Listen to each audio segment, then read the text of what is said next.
Bonjour à tous. Motion de censure, dissolution, nouvelles élections législatives dans quelques semaines. Une ribambelle de choses et d'annonces ces dernières heures. C'est que je fais cette vidéo qui n'était pas prévue. Bien sûr, il y a une part de tactique, hein, on va la décrypter dans ces annonces, évidemment. Mais en même temps, le gouvernement ne pensait pas avoir à faire tout cela au tout début de l'année 2026. Il ne pensait pas avoir à gérer notamment la crise paysanne. Donc vous allez voir qu'elle rebondit, loin d'être terminée, très loin. Et elle provoque des effets en plus de très long terme, très très structurels dans les consciences et dans la conscience nationale. La Macronie sombre en plein chaos, avec en plus une montée de tension entre Macron et le Cornu. Vous allez voir, on a des informations qui ont été révélées là-dessus. Écoutez, c'est le chaos pour eux, tant mieux. Ils ont en plus une pression de l'Union européenne sur le budget, vous allez voir. Tant mieux, c'est le chaos. Ils sont obligés de faire des choses qu'ils ne pensaient pas devoir faire. Donc c'est le moment de tout voter, évidemment. La moindre motion de change sur Doukalian, il faut la voter. Notre ligne n'a jamais changé. Mais c'est le moment aussi de déposer une motion de destitution au Parlement contre Macron. Et c'est évidemment le bon moment. Et il faut le faire, article 68 de la Constitution. Nous allons voir tout cela, tout ce qui se passe. Que se passe-t-il? Nous allons voir ça dans cette vidéo. Qu'est-ce qu'il faut faire et que se passe-t-il s'il y a des élections législatives en mars? On va en parler. Merci de partager partout cette vidéo qui n'était pas prévue. Un petit clic sur le bouton s'abonner à la chaîne en dessous, un petit clic gratuit aidera à un bien meilleur partage. Abonnez-vous à la chaîne, c'est comme ça que vous pouvez aider à ce que les vidéos circulent mieux. Et vous, si vous appuyez sur la petite cloche, ensuite vous êtes automatiquement notifié dès qu'il y a une nouvelle vidéo en plus. Donc ça vous arrange. Alors, depuis quelques heures, j'ai reçu des mails cette nuit et ce matin. Des gens ont remarqué qu'ils avaient été désabonnés dans la nuit. Quelle nouvelle vague manifestement de censure. Bon, s'il vous plaît, donc vérifiez, réabonnez-vous ou abonnez-vous à la chaîne le cas échéant pour contrer cette nouvelle vague de censure. On doit faire face de temps en temps à cela, mais je compte sur vous. Vous savez quoi faire. Merci d'avance. Par ailleurs, écoutez, vous savez que le mercredi prochain, 14 janvier, je suis en réunion publique. C'est un mercredi à 19h en Haute-Savoie. Et c'est entrée gratuite, c'est ouvert à tous, mais il faut vous inscrire par le lien sous la vidéo en description si vous comptez venir, dès maintenant. Et puis le mercredi 28 janvier, je suis en Côte d'Or, le soir aussi, en réunion publique. C'est entrée gratuite aussi, ouvert à tous, mais il faut vous inscrire pour la Côte d'Or le 28 janvier également sous la vidéo en description. Et puis, elle est très attendue, la grande marche nationale pour le Frexit, samedi 31 janvier. Ça va être énorme, avec des paysans qui seront là. Et tous les sujets, le coup de force du Mercosur, tous les sujets convergent, la liberté d'expression, la guerre ou la paix, tous les 8000 soldats français en Ukraine, tous les sujets convergent vers le Frexit, la sortie de la France de l'Union européenne. Cette grande marche nationale est pile au bon moment, un grand coup de pression, un grand coup de force. Samedi 31 janvier, rendez-vous Paris, 14h, place du Palais Royal. La marche s'élancera à 15h. Venez très nombreux avec des drapeaux français, bien sûr. Je vous attends, vos patriotes. Voilà, il faut vraiment qu'on se batte maintenant. C'est le moment où on sent que tout turbule. On est en zone de turbulence, c'est le moment où il faut se battre pour la souveraineté, le Frexit, la paix, nos libertés, la paysannerie, l'avenir de la France, son indépendance, notre bonheur, notre sécurité, notre prospérité collective, nos libertés, l'avenir de nos enfants, nos petits-enfants. Ici, vous avez le plus grand mouvement de résistance, c'est le plus grand mouvement souverainiste de France, les patriotes, mais je vous attends. On ne peut rien sans vous, on fait tout ensemble, et avec vous, tout, on gagne tout. Vous savez, nous sommes indépendants, on n'a pas un centime de financement public, rendez-vous compte, ni d'aide des banques, pas de subvention, rien. Donc venez maintenant, vous pouvez adhérer, réadhérer ou faire un don pour nous permettre de faire tout ce qu'on fait et rejoindre ces belles valeurs et ces grands combats. Et rejoindre également, découvrir, rencontrer des gens qui pensent comme vous près de chez vous. Pour adhérer ou réadhérer, pour le faire, c'est dès maintenant le premier lien sous la vidéo, en description, bienvenue, re-bienvenue. Faire un don au mouvement et nous permettre de financer nos actions concrètes, c'est le deuxième lien sous la vidéo en description. Les liens sont également sur le site les-patriotes.fr. Et au passage, vous ferez baisser vos impôts. C'est toujours bon à prendre, et massivement, car il y a pour vous 2 tiers de défiscalisation sur chaque adhésion, réadhésion ou don aux patriotes. Profitez-en, profitez-en. Bravo aux donateurs et aux réadhérents, bienvenue. Aux nouveaux adhérents, patriotes, on y va. L'annonce surprise, c'était un petit peu long parce que c'est vrai que ça nous est tombé dessus comme cela, juste après notre direct de ce vendredi. On fait des directs, vous savez, sur cette chaîne tous les vendredis à 19h. Dépêche AFP qui est tombée ce 9 janvier au soir, je vous lis le chapeau, vous allez voir. Anticipant la censure du gouvernement, le Premier ministre a demandé au ministre de l'Intérieur de préparer l'organisation d'éventuelles élections législatives en même temps que les municipales en mars. Car oui, il y a des élections municipales en mars. Nous avons d'ailleurs, on en a parlé dans notre direct hier soir, vendredi soir, on a une stratégie qui est en train de se réaliser parfaitement dans toutes les petites communes rurales. Mettez-vous sur les listes, renseignez-vous ou suscitez une liste. Devenez conseiller municipal, devenez maire adjoint ou au moins conseiller municipal. Patriote et faites-le nous savoir. Alors, en tout cas, vous avez vu l'annonce. Début de l'article de la dépêche AFP, je vous lis. Rebelote, Sébastien Lecornu a donné instruction au ministre de l'Intérieur, Laurent Nunez, de préparer l'organisation d'éventuelles élections législatives aux dates des municipales, c'est-à-dire les 15 et 22 mars, a appris l'AFP d'une source au sein de l'exécutif. Une censure du gouvernement, comme il en est menacé sur l'accord entre le Mercosur, serait en effet suivie d'une dissolution de l'Assemblée nationale, selon cette même source qui précise à cet égard que le président et le Premier ministre sont d'accord à ce sujet. Donc, en effet, ce 9 janvier, suite au vote au Conseil européen à Bruxelles du Mercosur, on a beaucoup parlé, on en reparlera, on en a beaucoup parlé notamment dans notre direct. Et il y a 2 annonces de motion de censure, de dépôt de motion de censure. Une du RN, une de LFI, donc bien sûr à l'Assemblée nationale. Et on apprend par cette dépêche AFP que ces 2 motions de censure vont être examinées et votées à l'Assemblée nationale, je cite, entre mardi et mercredi prochain, c'est-à-dire 13 et 14 janvier. On parle là des motions de censure liées au Mercosur, qui n'étaient pas prévues, car on n'en est pas encore à celles qui vont évidemment tomber, qui seront liées au budget 2026 de l'État, projet de loi de finances. Je rappelle que ce budget n'est toujours pas adopté. Ça, c'est encore autre chose, on va y revenir. Décryptage. Évidemment, l'annonce par Lecornu, il a fait sortir l'annonce, qu'il y aurait dans ce cas-là une dissolution et des élections législatives en même temps que les municipales le 15 et 22 mars, c'est une intimidation bien sûr à destination essentiellement des députés LR et PS pour qu'ils ne votent pas les motions de censure la semaine prochaine liées au Mercosur. En leur disant si vous les votez, on va aux urnes et vous allez peut-être perdre votre mandat. Et comme le gouvernement sait que 99% de la classe politique française, la classe politicienne, raisonne que gamelle et mandat, ils se disent ça va marcher. Bon. Et en effet, ce qui est quand même surprenant, c'est qu'ils soient obligés d'aller jusque-là, car on pourrait se dire, mais ces motions de censure, certes déposées, il y en a 2 par RN et LFI, elles sont là, mais elles ne seront pas votées. Or, le gouvernement, on sent une fébrilité, il est obligé d'aller sortir la carte menace de dissolution et d'élections législatives, alors qu'il aurait pu laisser couler. Macron, finalement, a voté contre, à Bruxelles, comme le souhaitaient les paysans, comme le souhaite la majorité des Français, comme le souhaitait le Parlement d'ailleurs, qui s'est exprimé dans des résolutions. Donc il aurait pu laisser couler, voilà, vous déposez l'émotion. Non, il a sorti la grosse artillerie, car il craint quelque chose. Car il est fébrile, il n'est pas serein. Pas forcément directement ces motions de censure-là, mais il sent qu'il y a une séquence qui s'ouvre et il y a une crise, une révolte paysanne qui s'enquiste dans le pays. Je prends volontairement un terme négatif car je me mets de leur point de vue. Pour eux, c'est une catastrophe, cette révolte paysanne. Pour nous, c'est formidable. C'est nécessaire. Et on est avec eux. On en fait partie d'ailleurs. Donc, l'Express d'ailleurs, elle semble avoir compris cette histoire de manque de fébrilité, de manque de sérénité, puisque ce 10 janvier, il sort un article en écrivant « L'exécutif est désormais trop faible pour être subtil ». Il est faible, en effet, fragile. Et il y a une fébrilité en effet, car le gouvernement pensait, il se disait début 2026, on va devoir gérer le chaos budgétaire.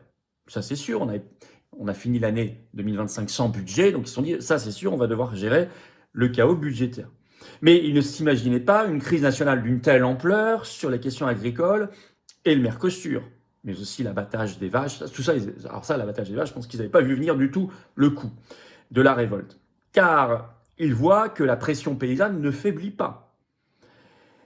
Et ils voient, peut-être ont-ils décrypté, que ce que nous avons beaucoup vu ensemble dans notre direct sur le Frexit, qui est titré sur le Frexit volontairement, parce que c'est vraiment ça, le grand enseignement de ce qui s'est passé ce 9 janvier, ils voient que cette crise, on en a parlé, a fait augmenter très fortement, et d'un coup, le niveau de compréhension des Français sur l'Union européenne et le niveau de soutien au Frexit. Vous allez dans la presse locale, allez-vous sur les moteurs de recherche. Je vais vous citer quelques exemples, c'est loin d'être exhaustif. Ouest France, ce 10 janvier. La colère est montée d'un cran.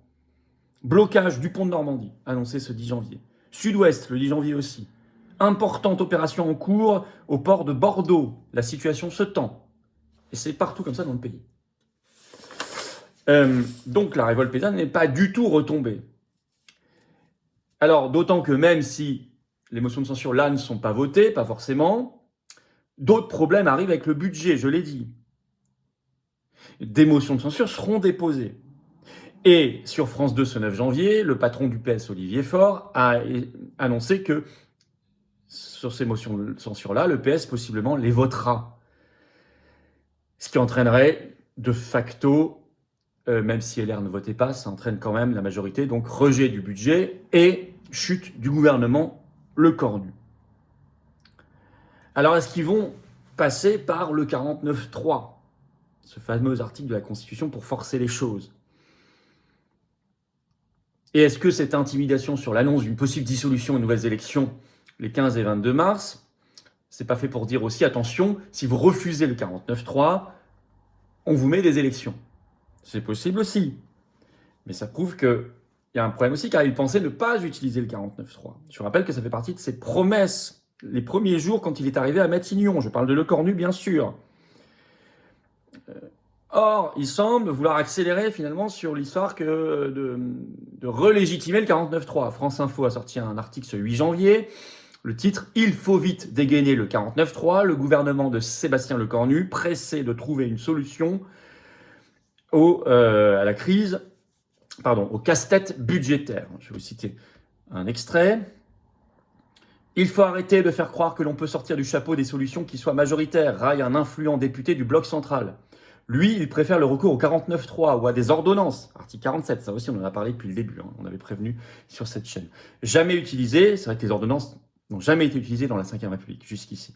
Ce scénario a les faveurs de quelques personnalités parlementaires. Je pousse pour des ordonnances car on est certain d'avoir un budget, même si le gouvernement tombe. Contrairement au 49.3 où en cas de censure, on n'a plus de texte. Soutient un élu au cœur des négociations budgétaires. Mais cette voix est bien moins majoritaire que celle du 49.3 dans les couloirs du Palais Bourbon. Le 49.3 de retour sur la table. Écrit cet article, France Info. Nous vous demandons sans délai de pouvoir déclencher l'article 49.3 de la Constitution pour doter le pays d'un budget qui permette à nos forces armées d'avoir les moyens de défendre la nation. Pour la guerre. A demandé le député Horizon, Sylvain Berrios, à Sébastien Lecornu lors des questions au gouvernement. Revoilà donc l'éternel retour du 49.3 posé sur la table. Sébastien Lecornu avait pourtant accédé lors de son arrivée à Matignon, à la demande du PS, il avait accédé à l'idée de ne plus recourir à cet outil constitutionnel tant décrié qui permet de faire adopter un texte sans vote. Mais face au blocage sur le budget, plusieurs cadres socialistes ne l'éludent désormais plus. Ils travailleront ensemble, macronistes et socialistes. Or, je vous rappelle que ce serait une sacrée trahison, car le 3 octobre 2025, sur le perron de Matignon, Lecornu annonce officiellement qu'il renoncera à l'utilisation du 49.3 pour le budget. Alors là, qu'est-ce qui se passe en plus? Est-ce qu'il craint Bruxelles? Vous savez que l'Union européenne surveille de très près le budget de la France, qu'on est déjà quasi sous tutelle. Comme ça n'est pas dit dans le débat public français, mais pourtant les textes sont là. Et nous y sommes, et on vous les a expliqués. Le nouveau pacte budgétaire est encore plus serré que l'ancien. Si vous suivez cette chaîne, vous savez tout ça. Est-ce que sans le dire, il a eu des pressions de la Commission européenne? C'est fort possible. C'est ça aussi que c'est cette fébrilité, ce chaos que traduit cette annonce soudaine là d'une possible dissolution. Enfin, y a-t-il signe de bisbille interne entre Macron et Lecornu? Car on nous dit oui, le scénario, ils sont d'accord entre eux, certes, mais normalement la rumeur d'une dissolution, la dissolution c'est l'article 12 de la Constitution, c'est une prérogative du président de la République, c'est pas le Premier ministre qui dissout, c'est le président et seulement lui qui peut le faire. Donc normalement, c'est plutôt l'entourage de Macron à l'Élysée qui aurait dû faire fuiter l'info dans la presse, pas l'entourage du Premier ministre. Or là, c'est l'entourage du Premier ministre. Alors, est-ce que c'est un jeu de rôle entre les deux ou est-ce qu'il y a une sacrée brouille entre les deux? Car on a eu des révélations par Politico ce 9 janvier, je vous cite, sur l'ambiance entre les deux. 3 interlocuteurs ayant leurs oreilles au Palais de l'Élysée nous l'ont assuré au fil de la journée, écrit Politico. Emmanuel Macron est agacé. Selon l'une de nos sources, le président a peu goûté que son Premier ministre écrive avoir demandé à la présidente de la Commission européenne une solution à la hausse du prix des engrais, car Ursula von der Leyen est traditionnellement l'interlocutrice du chef de l'État et de lui seul. Sébastien Lecornu l'a fait sans le prévenir, nous assurait hier notre homme. Lui voyait dans les multiples tweets agricoles du président de la République un message. C'est lui qui a obtenu tout ça. Il veut montrer que c'est lui qui gère sur les agriculteurs. Un autre message élyséen a été glissé à Matignon, nous a soufflé un informateur. En substance, d'après celui-ci, j'espère que Lecornu voit tout ce qui est fait pour lui éviter d'être censuré. Traduction par le même, on dit OK pour revenir sur la réforme des retraites, OK pour voter non à Bruxelles, Mais s'il a un moyen de nous faire un budget, alors qu'il nous fasse ce budget. Ambiance, ambiance, ambiance entre l'Élysée et Matignon. Je vous dis ça, c'est intéressant parce que c'est au moment où il y a des failles entre eux qu'il faut en profiter pour les attaquer. Enfin, écoutez, c'est quand même Alors ça, c'est de la stratégie vieille comme le monde. Hein. Si votre adversaire est affaibli, c'est le moment où il faut quand même foncer. Bon. Alors, petit incident. Si vraiment il y a des élections législatives là en mars en même temps que les municipales, bon, il y a des petits problèmes logistiques dans des petites communes parce qu'il faut 2 urnes en même temps les municipales, en même temps législatives. Bon, ok. Ça a été, c'est remonté, mais surtout, vous savez qu'une élection législative, donc 577 circonscriptions en France, vous savez qu'en France, les bulletins de vote et tout ne sont pas payés par l'État, hein. C'est payé par les candidats ou par les partis politiques qui les présentent, comme nous on le fait. Au bas mot, si on voulait avoir des candidats, ça coûterait 5, 6, ça dépend combien on met de candidats, mais pour être bien présent, ça coûterait 500, 600 ou 700 000 euros.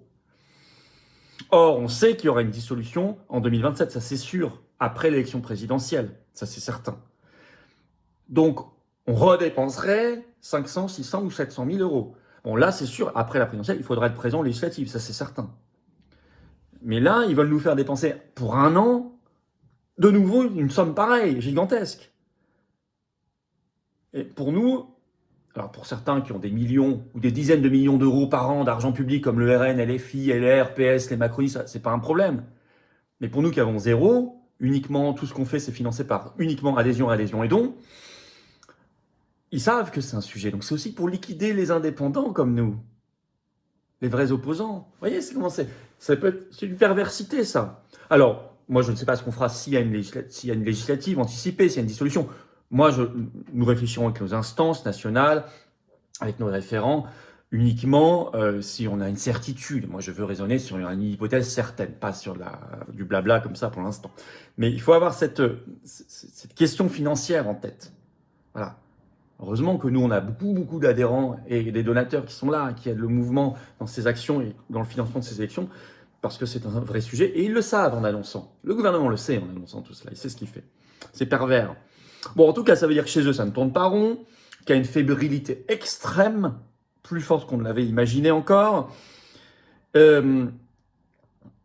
qu'il y a peut-être même des brouilles entre eux, entre l'Élysée et Matignon, que Bruxelles met sûrement la pression quelque part. Bah écoutez, dans ce contexte-là, il faut voter toute motion de censure qui viendra sur tout sujet, d'où qu'elle vienne, ça c'est constant chez nous depuis des années, évidemment. Et 2, c'est le moment ou jamais de déposer en vertu de l'article 68 de la Constitution une motion de destitution de Macron. C'est le moment ou jamais. Ou jamais. Vraiment. En tout cas, et tout ça en tête. Et la marche nationale pour le Frexit, la grande marche, à Paris, rendez-vous 14h, Palais Royal, le samedi 31 janvier, va être déterminante. Elle intervient dans un parfait contexte. Au moment c'est la grande marche de la convergence de toutes les révoltes pour le Frexit. Et pour les faire tomber, ces gens-là. Venez très nombreux, organisez-vous d'ores et déjà, en covoiturage notamment. Avant cela, le 14 janvier, je suis en réunion publique le soir en Haute-Savoie, inscription, c'est entrée gratuite, inscrivez-vous par le lien sous la vidéo en description. Et le 28 janvier, je serai en Côte d'Or, mercredi soir. Entrée gratuite aussi, inscrivez-vous par un autre lien sous la vidéo en description. Et puis, évidemment, merci de partager cette vidéo partout, de vous abonner à la chaîne pour aider à un meilleur partage, que ce soit mieux recommandé par YouTube. Pour vous abonner à la chaîne, c'est tout simple, c'est juste en dessous, vous appuyez sur s'abonner, c'est un petit clic gratuit. Voilà. Plus vous êtes abonné à la chaîne, plus les vidéos sont recommandées. Et je vous le redis, j'ai reçu des messages ce matin et cette nuit. Des gens ont été désabonnés, ont remarqué ça. Vérifiez, réabonnez-vous le cas échéant ou vous soutenez nous face à cette censure en vous abonnant à la chaîne. Si vous appuyez sur rejoindre en dessous, par ailleurs, c'est autre chose. Vous soutenez la chaîne, merci beaucoup. Et vous aurez du contenu en plus. Rien en moins pour les autres, pas de problème. Eh bien écoutez, je vous attends, patriotes. Voilà, après vous avoir dit tout ça, c'est le moment de venir. Dans le plus grand mouvement souverainiste et de résistance de France, c'est maintenant qu'on se bat. Et nous, on se bat concrètement, sur le terrain. Vous l'avez vu encore et vous le verrez. Bien, dans les heures et les jours qui viennent. Mais j'ai besoin de vous, on est indépendant, on n'a pas de financement public, on n'a rien. On se bat, on est le plus grand mouvement souverainiste et de résistance de France. On est organisé en métropole, outre-mer, à l'étranger. On se bat, mais uniquement avec vous et tous ensemble. Moi, je peux rien seul, vous non plus. Ensemble, on gagne. Venez maintenant, vous êtes les bienvenus. Du fond du cœur. Pour adhérer ou réadhérer aux Patriotes dès maintenant, c'est le premier lien sous la vidéo en description. Ce lien est également en commentaire épinglé, une petite fiche sur l'écran maintenant et dans quelques secondes, un lien sur l'écran. Facile, faire un don au mouvement, c'est le deuxième lien sous la vidéo en description. Ce ce qui permet de financer nos actions concrètes. Sinon, on ne peut pas. Les liens pour faire tout ça sont aussi sur notre site, bien sûr, les-patriotes.fr. Et tout ça fait baisser vos impôts au passage, c'est important, massivement, parce qu'il y a 2 tiers de défiscalisation pour vous sur chaque adhésion, réadhésion ou don. Si vous mettez 150 euros, 100 euros d'impôt en moins, boum. Vous mettez 30 euros, 20 euros d'impôt en moins, boum. Vous mettez 1500, 1000 euros d'impôt en moins, boum. Profitez-en. Bravo donateurs et aux adhérents, bienvenue aux nouveaux adhérents patriotes et vive la France.